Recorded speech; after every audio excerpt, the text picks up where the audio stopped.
After that, we have understood what is a database. Now let's see what is a database. We understood that database is nothing but a collection of data which is there. Now this data is collected and stored somewhere so that we can retrieve it, we can manipulate it, we can store it, or we can update it as such. Now, after understanding something related to database, we understood something called as DBMS. Now, what's a DBMS? DBMS is nothing but database management system, where it is helping me to manage the data which is stored within the database by providing me a platform. Now, the databases can be of any nature into my DBMS. But when I know that the data needs to be in the related form, I'll use something called as RDBMS. Now, what's an RDBMS? RDBMS is a relational database management system which will help me to store the data which is in related format. So, after understanding all those terms, let's try to understand the most important concept which we are going to study, and that's the topic of our discussion, that is nothing but SQL. Now, imagine that there is a database being given. So, there is a database being given over here, and this database is nothing but it's relational in nature. Now, what is the meaning of relational? That there are relations between the table. Now, it is a database of an e-commerce platform which we took. Now, the database is given to me and they have provided me a software. That is a system which will help me, or a platform which will help me to access my data. So, they have provided me what? A platform. That is nothing but an RDBMS. Because my data is relational, so I will have something called as an RDBMS. Now, I have a database. I have a database management system, and you know, when you have a database, that's DB, and when you have a database management system, so collaboratively, this thing is known as what? A database system. Collaboratively, this is known as a database system, which means a system which has a platform which has my database to be accessed, retrieved, manipulated, and to help me to do whatever changes which I want to do with respect to the database. But I don't know how. I know that the database is stored. I know I have a platform. But if I don't know how to communicate, obviously it will not help me to give certain analysis, or it will not help me to derive the result sets. So what is required when I have a data and a database? That is a mode of communication between them. So what kind of mode of communication do I require over here, and why it is important? So let's try to understand a term, a mode of communication which is used to communicate with the databases which are stored within a DBMS, so that I can help in report generation and do the tasks which were ideally required. So in order to do it, what we will study over here now is something related to SQL. Now, what is an SQL? SQL stands for something called as structured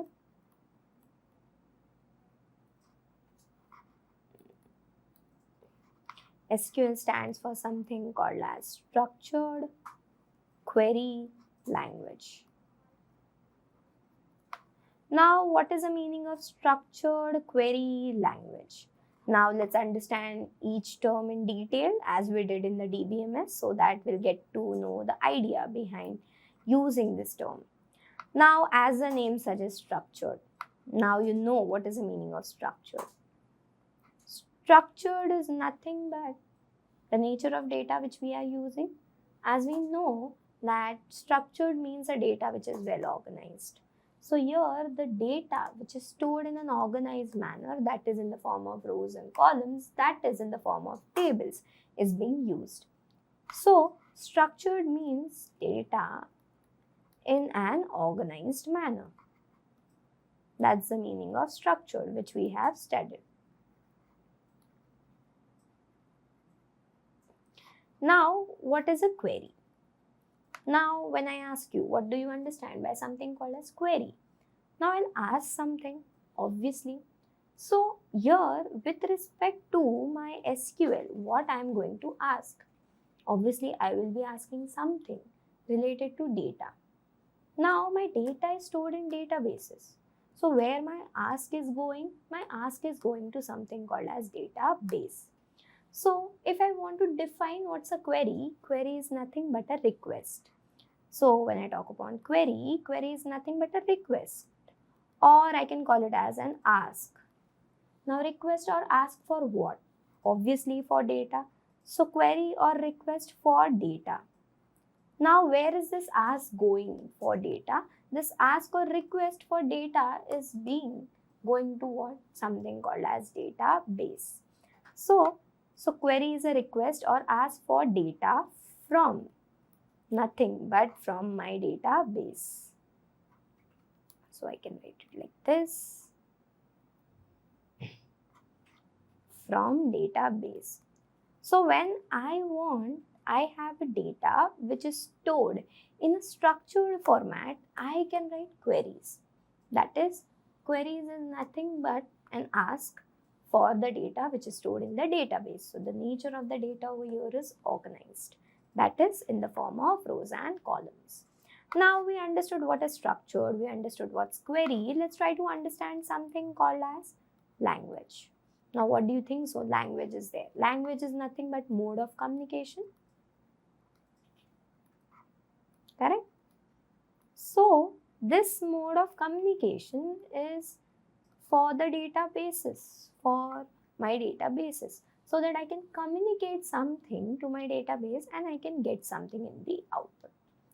So this was each word definition of SQL. Now let's write a formal definition of what is SQL. So SQL is nothing but structured query language, a language which is used to communicate within the databases for extracting, accessing, or doing tasks related with the data where the data is stored in the structured format. So this is what the definition of SQL looks like. So when I talk upon something called as SQL, so I can say SQL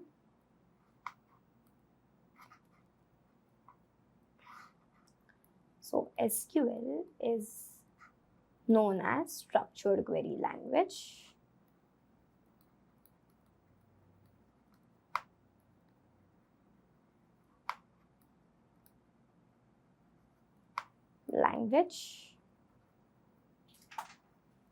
Which is used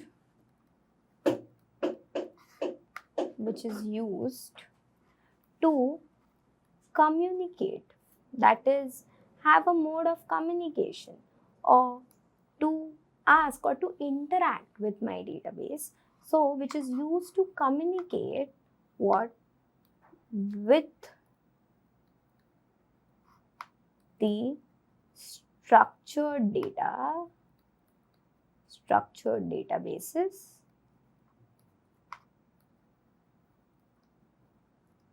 or also known as relational databases. Now you know structured data are also relational in nature. So they are used to communicate with which databases? The relational databases. So you understood the need of having SQL, because as said in the example, if I just have a database and I know I have a platform, that is management system, but unless and until I don't know how to communicate with the database, I would not be able to generate any report. I would not be able to manage it, what I was supposed to be. So SQL as a mode of communication is important. Why? Because as humans, if we want to communicate or if we want to get something from the other end, we obviously use a language which is able to be understandable.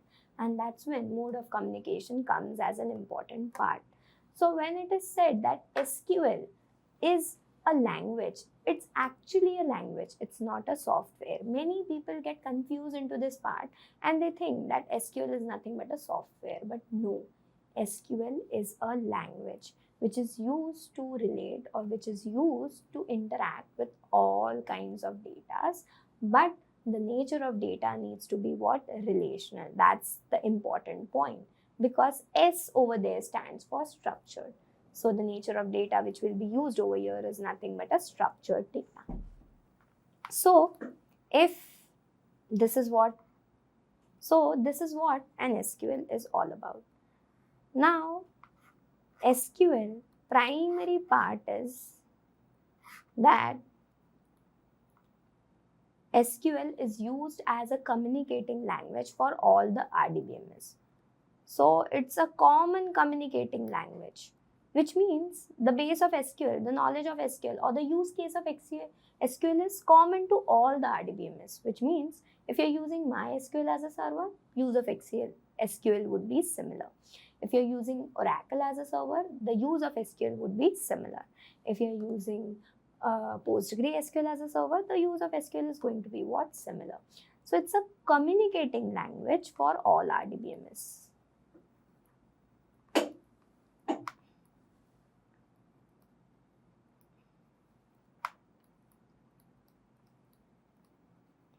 For all the RDBMS. Why it's common? Because all the RDBMS same nature of data. So if the nature of data is same, the way to interact the data will also be same. But we have different platform, various platform. So some slight changes will occur, but 90 to 95% of the time, the instructions or the way to interact would be same. Slight differences will obviously occur as there are different tools. So obviously some of the tools can support some of the operation which other tool could not. But most of the operations are similar. So that's a common communicating language. SQL is very simple or very similar to English language. Why? Because it is being derived from an English language, or it's being inspired to communicate the data as simple as possible. So it's very familiar with respect to an English language. So the keywords which we will be using will be very similar to the English language as such. So this is what an SQL is, and the importance of SQL is this, because when we study the field of data science, as data as a nature would be used, and the most common way to store the data is in the form of tables, and that's when SQL comes into picture. So let's try to understand few more topics with respect to SQL. So if you can see, SQL over here stands for Structured Query Language. Now, what is the meaning of Structured Query Language? S in the structure stands for the nature of data.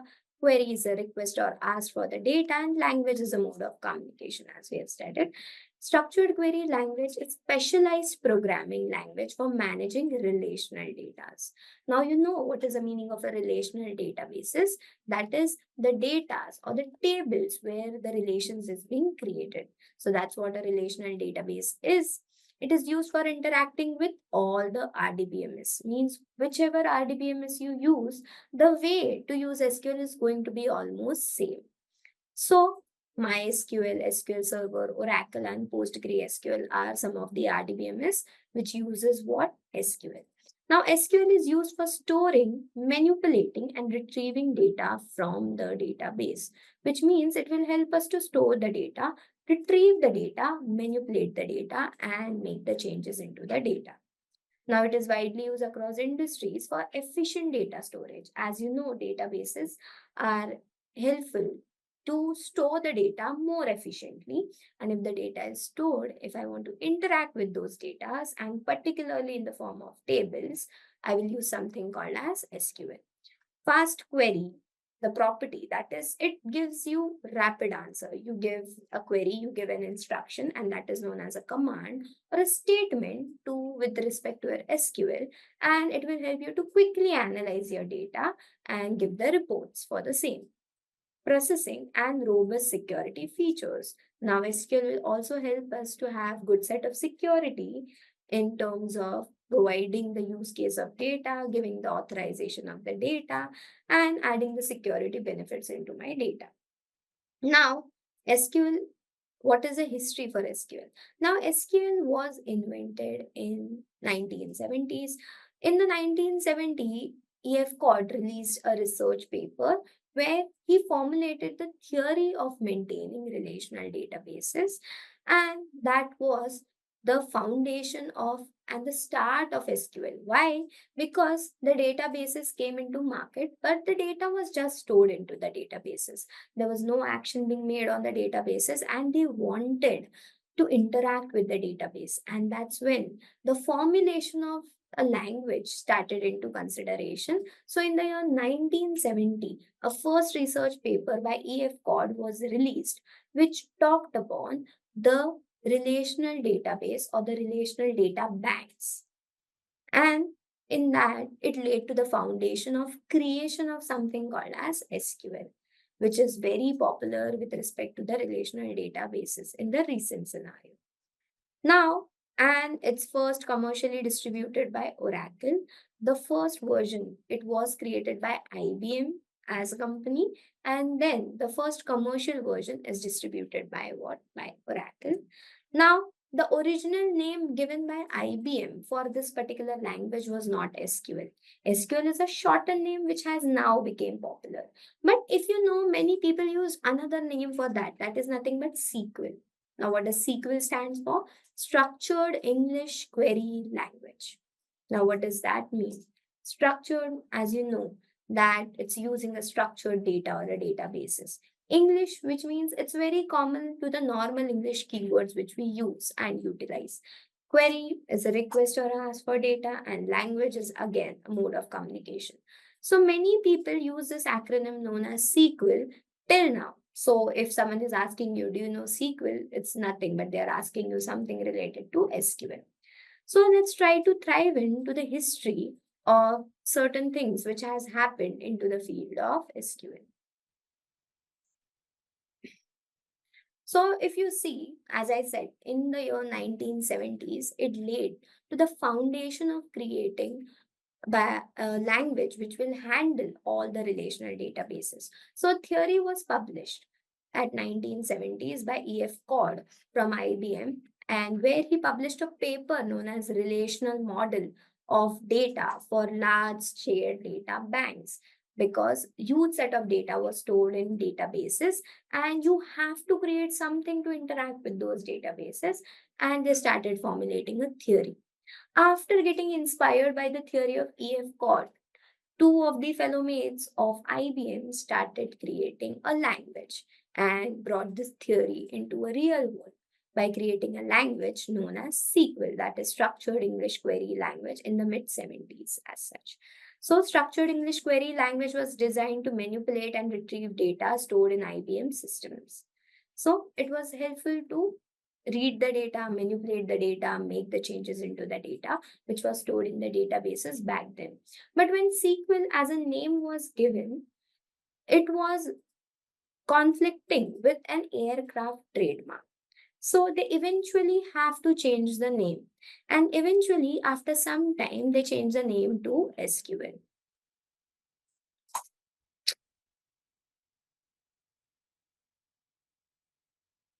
As SQL as a name was used as a trademark of one of the aircraft company, so they eventually had to change the name.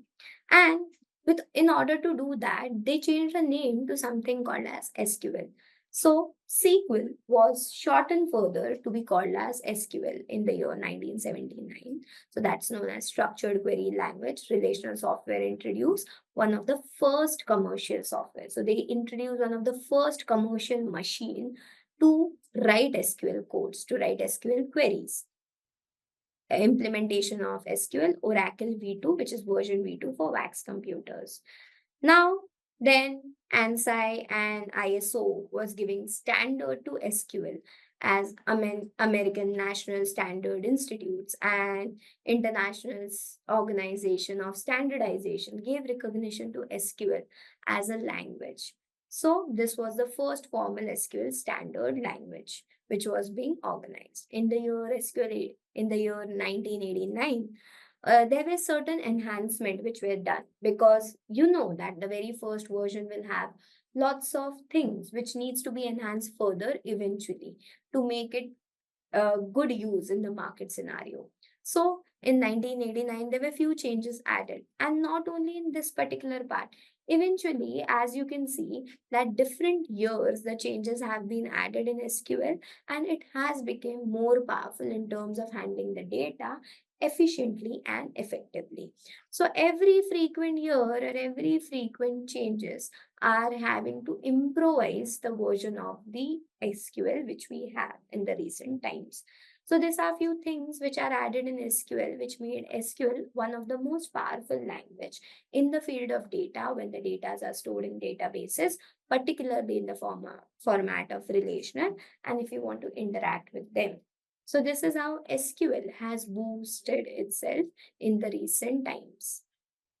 So as you can see on the screen. So what are certain key benefits of using SQL as a tool? Now, first thing, data manipulation. SQL handles operations such as data creation, reading, updating, and deleting in a more efficient manner. You can have rapid query processing. That is, you can quickly retrieve the data, you can quickly optimize the data, you can quickly get the data and enhance the performance with respect to indexes and so on. You have security features. So SQL ensures user authentication to protect data integrity and data privacy. That is, if I am sharing my database with someone, obviously I will have a user authentication with the help of database uh, user ID and a password so that my data breach is not being created, and I can have privacy restrictions with respect to my databases. Now, scalability. Now, SQL can effectively manage both small and large databases, adapting and growing data and needs without significant performance loss, which means it can effectively handle any sort of data and give you a good performance and good result set. Now, open source. Now, this is very important. SQL being open source, so anyone can go and make changes into that. It has a huge community support, so lots of queries are being made, lots of resolutions of the queries you can get. So many SQL variants are open source and supported by large active community that contributes to continuous improvement and problem solving. So this has certain key important features which made SQL as one of the most prominent tool in the market and a relevant tool in the field of handling databases. So, which are certain platforms which are handling SQL and what we are going to study. So, when I want to talk upon certain platforms which support SQL, the very first is Oracle. You know, the first version, the first commercial part of SQL, where SQL was used, is nothing but Oracle. Now, Oracle is an RDBMS. Now, RDBMS, you know, it's a relational database management system. So, MySQL is also one of the example of an RDBMS. SQLite, PostgreSQL, MySQL Server, MS SQL Server, and so on. So if you see, these are certain platforms. Now there are many more to go. There is Azure, there are lots of things, Google BigQueries and so on, where it will support for handling data with respect to SQL. Now, many people have this question. These are different platforms. So do I need to study SQL in different manner? No, even though there are different platforms, but the nature of data which is stored in all of them is same. That's in the form of structured. So the way you interact is also going to be same. Yeah, 90% of the time the codes are going to be same, but that 10% of deflection you can expect because these are different platforms. So some of them might be supporting certain functions where others could not. For an example, when I am having MySQL as a server, there is one type of join which is not supported with the full outer join or an outer join effectively. But other servers such as PostgreSQL could do it in an efficient manner. So it's not about that the entire language is changing, the language is going to remain the same. Certain features are supported in certain of them, and certain features could not be handled effectively in certain of them. But the nature of use of data in all of them, the nature of use of SQL in all of them is going to remain the same. The server the RDBMS which we are going to study is nothing but MySQL.